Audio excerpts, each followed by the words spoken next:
to start with food emergencies regarding last-minute entertaining. What are your thoughts on this in general? Well, my emergencies come up relatively frequently because I have a memory like a sieve, and I constantly promise people I'm going to cook Come them on dinner. over when you're in town. The last I do the same thing. Do you do it? Yeah, I do the same thing. And then you get a text and you're like, oh, okay. Yeah, of course. I got this together. The last one was Lindsay's brother, my brother-in-law. Your brother-in-law. Who I said, dude, let me do the party. Like, don't be silly. Like, just we'll do it at my house. Big one. Let me do the party. And he's like, great, amazing. I totally forgot. Sorry, B. And then he mentioned it to Lindsay, and Lindsay's like, so you're cooking on Saturday, and this was Friday. Oh. You're cooking for the party, right? And I'm like, yeah. Of course I am. Luckily, I'm all over it, honey. Luckily, he's really into barbecue. And I happen to have a butcher shop, so I went and picked up a bunch of meat and threw them on a smoker, and we had a great time. What do you think you should keep on hand? I know you're going to cook a big spread here. What are your roadmap? What you're going to do? Where I always go to, if you've got a little bit of time, but it's still an emergency, right? And you're like, I don't have time to go shop, because that's what takes a lot of the time up, is you can always pull together a delicious soup with what's in your fridge. That's true. You always can. And then while you're waiting for that to kind of sweat down, Rach, what I'm going to do is throw together a quick cheese platter, because it's another great little fail-safe. When people are like, I'm coming over and you want me to stem your kale? Yes, please. There's no rules, but, you know, I always try and keep it to about 3 cheeses, so you're not overwhelming people with too many choices.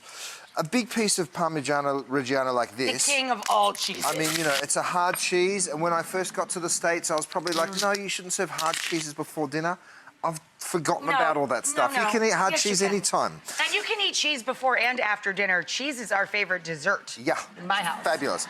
And by the way, you can stick it there and you can put a knife there. If you want to do a bit more work for your guests, you can just go in here with a small knife and see how I just sort of break a few pieces off. So, you know, you're sort of encouraging your guests to do what you want them to, which is help themselves, right? So just like that. Same with the brie. Maybe you go ahead and you cut just one piece and you put the knife in. I leave the knife in it like that and let people figure it out for themselves. Let them have at it. Yeah, exactly. That's right. Make them feel comfortable.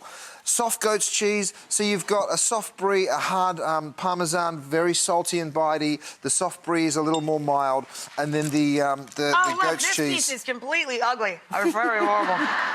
Goat's cheese is I'm really. I'm just ruining a whole platter. Go for it. That's a beautiful thing. I mean, in essence, what you want your cheese platter to look like is someone's already started it, because no one wants to be the first person. That's the other thing.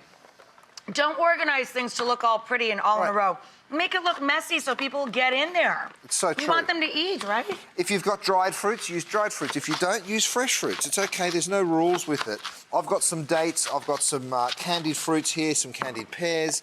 And then, you know, you can literally toss that together in minutes. You know, if you wanted to a little drizzle of honey or a little honey, you can. Or balsamic. And normally the truth is you can come to your fridge and look around and be like, what have I got? Oh, I've got a chutney over here. Oh, I've got a red pepper jelly. They both work with these cheeses. Both great. And then, look, I'm going to go and I'm just going to put a big dollop of that right on the board. Rach. Can I wilt the kale into the kale, my darling. Chuck it in there. The cheese platter is done.